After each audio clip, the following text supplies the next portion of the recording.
Бейиш нуру.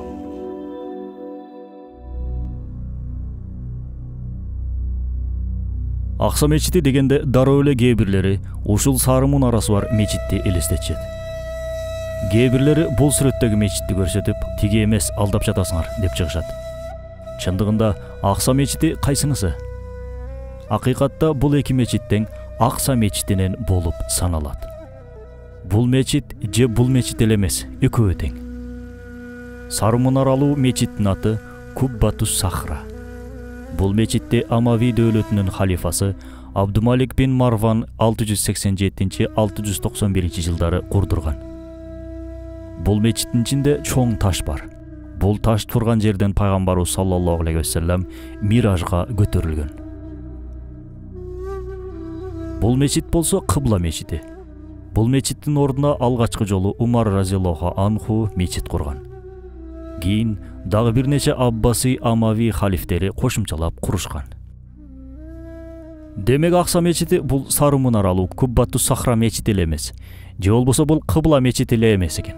Башкача айтканда ушул аймактын баары 144 000 метр квадраттык аймак бүтүндөй Акса мечити болуп саналат. Бул маалыматты жаттап алалы, башкаларга да тараталы. Себеби Акса бул катардагы мечит эмес. Акса бул динибизде орду олуттуу болгон ыйык аймак. Мусулмандар үчүн өтө маанилүү жай.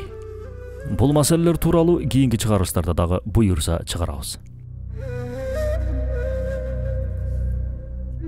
Бир күнү халифа Умар разияллаху анху Шамга келип, Шамды, Куддусту фатх кылган сахаба Абу Убайда бин Жаррахка жолугат. Умар разияллаху анху "Жүр, сенин жашаган жериңе баралы" дейт. Абу Убайда разияллаху анхунун чатырына келген кезде, анын жашоосунун абалын көргөн Умар разияллаху анху ыйлап жиберет. Себеби Куддустун, Шамдын фатихи болгон миңдеген аскерлердин кол башчысы болгон Абу Убайда бин Жаррахтын чатыры өтө эски, начар, жашоосу өтө жупун эле. Умар разияллаху анху ага карап, "О Абу Убайда, дүйнө баарыбызды өзгөрттү, бирок сени өзгөртө алган жок" дейт. Азыркы күндө да дүйнө өзгөртө албаган ошол адамдар гана жалпы үммөттүн көйгөйүнүн чечилишине себепчи боло алат. Салахиддин Аюби дайыма кабагын бүркөп жүргөн киши болгон экен.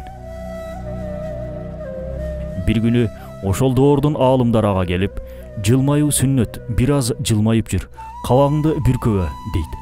Салахиддин Аюби ошол кезде тарыхта калган ушул сөздөр менен жооп берет. "Куддус капырлардын колунда турган кезде мен кантип жылмаям?